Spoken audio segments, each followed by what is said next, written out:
And this is Terrence, so we are the BullyBros.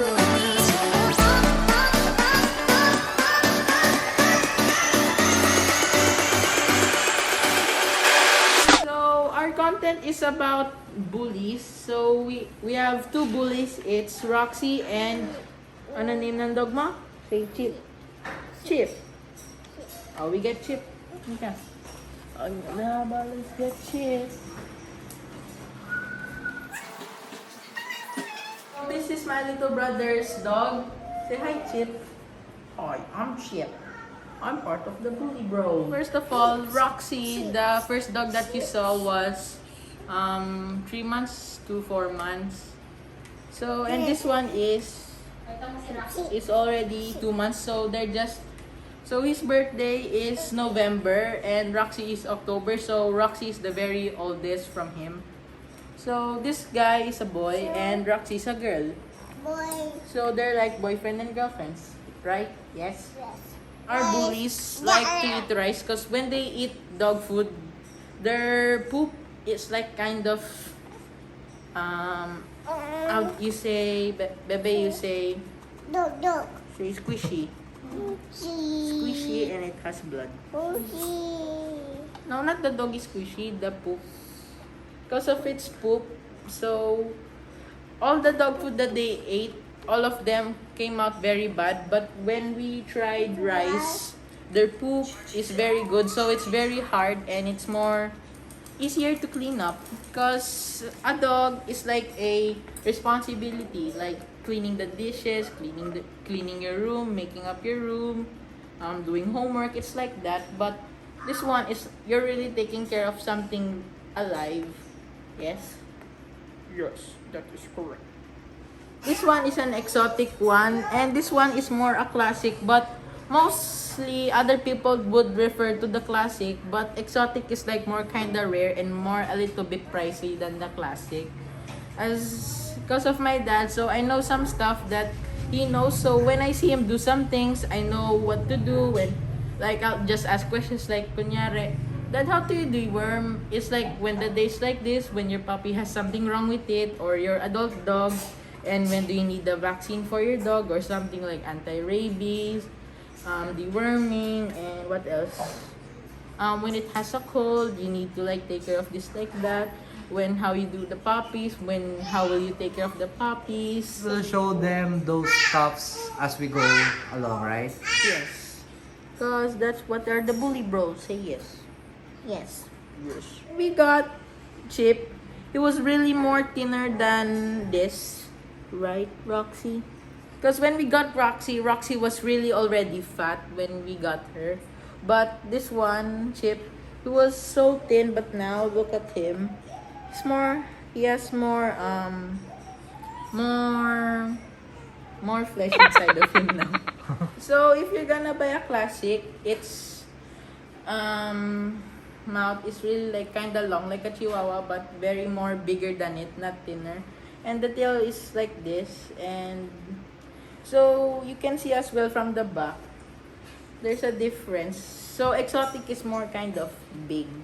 This one classic is just like a more a regular, that's why it's called the classic. But the exotic one is more like it has more evolution than the classic. It's chunkier than the classic, right? Yes. And if you want to know if what the exotic looks like, it's very different. Go down ka muna. Bawa ka naman na. Na-stress ka na yata eh. So what you're gonna find here is the muscles of it. It should be big. But every bully is already big. So if you're gonna find, as you see here, its mouth is kind of more smaller than the classic. So it's like almost like a bulldog, but not a bulldog. And it's almost the same, but this one's more shorter than the classic and it should be more bigger.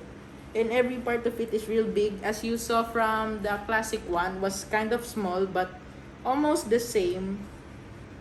Right? So here's the classic bully, and that's a Exotic. bully with an exotic blood. Take your dog's bath, it should be like when you did the bath 2 weeks later, do it again, because if you do it every day something bad might happen. But if like 1 week, it's okay, but not every day, because some other dogs don't like it. Some, well, could get worse. We had a lot of dogs before, right? And I Yes. know that you like bullies. So, what makes them stood out, or what makes you choose them? Well, because first of all, it looks really cool. And they're really friendly, more than every dog that I had. Like when you take them to the walk, it looks really cool. When you play with them, it's really fun because it's like they're a medium-sized small dog, but more faster, funnier. What would you advise to those kids who's the same at your age on how to take care of dogs? Because uh, you take full responsibility of the dogs, right? You Yes. clean their poops. Yes, I you... clean their poop, I clean their urine, I take baths of them, and I feed them. So those are the basics. But when we're gonna do some things like vaccines, we go to vets. When like deworms, my dad can do it because he really knows how to do it. So if you're gonna take home a pet, you should really take full responsibility, because if you don't take really responsibility of them, they could have some sickness, ticks. If you don't really look really care, and if you don't put them the medicine for those ticks, and if you don't take them a bath, they would really smell. If you don't clean their poop and urine, the place would be really smelly. And if they would eat it, then they would have worms inside. Then you have to deworm it, and or like give them Yakult. Or if they have a sickness, and if you don't take care of them well, something bad might happen to them. Because if you don't take responsibility, then why did you buy a dog?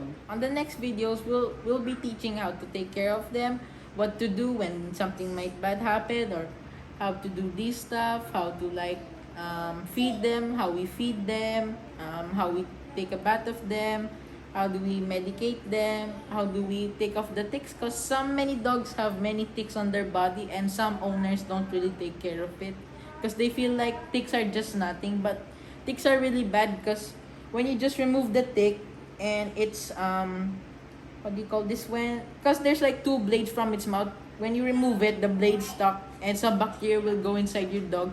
So I recommend that when you see ticks in your dog, you should buy tick buster, because tick buster will remove it just about 4 minutes. When it dries, all the tick will fall off. And if you see some ticks, just redo it again every 1 week, 2 week. Can you show them on what are you using to eliminate the ticks? Wait, I'll just get it. Come. So this is Tick Buster. I would recommend if you have a 2-month-old puppy and up, you can use it already. And by the way, we're not sponsored by Tick Buster. I'm just showing you what we use for the ticks from our dogs. Cause Can you show them the bottle? here we go. So there's a picture of a bulldog, and it says Tick Buster. You can order this from Lazada, Shopee. So by the way, if you're gonna use Tick Buster, don't use it on pregnant dogs, or like just one week old pets. Dogs, when they're on medication, don't use it, because when it goes inside the body, it might affect the dog, as it says here. You potty train your dog because your dog is like doing their number 1 and number 2 outside the house, right? So how do you train them doing that? What I do is, when I do it, there are some other dogs, so every 3 hours I let them out, or after like eating, or when they're done eating, or when it's like the time on the timer, when it says already 3 hours, I will let them out, then just some 5 minutes, then let them back in. Because when you let them many times there, they will think just like, I think they just want us to stay here so they wouldn't see us. But no, because if you do it all the times, they'll think when they go inside they poop. But Chip here can do potty train on the mat, but Roxy cannot. So we're teaching Chip to also do it outside, because there's other dogs there to see and play with them, but they only go there about only 5 minutes, so they could just poop or wee wee. So then when they go back in, they just sleep, then they just do anything they want. But sometimes they do that.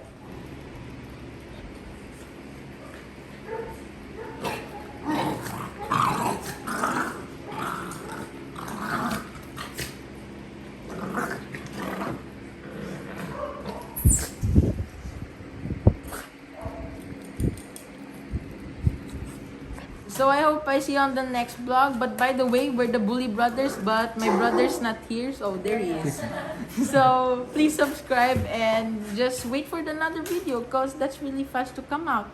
So bye!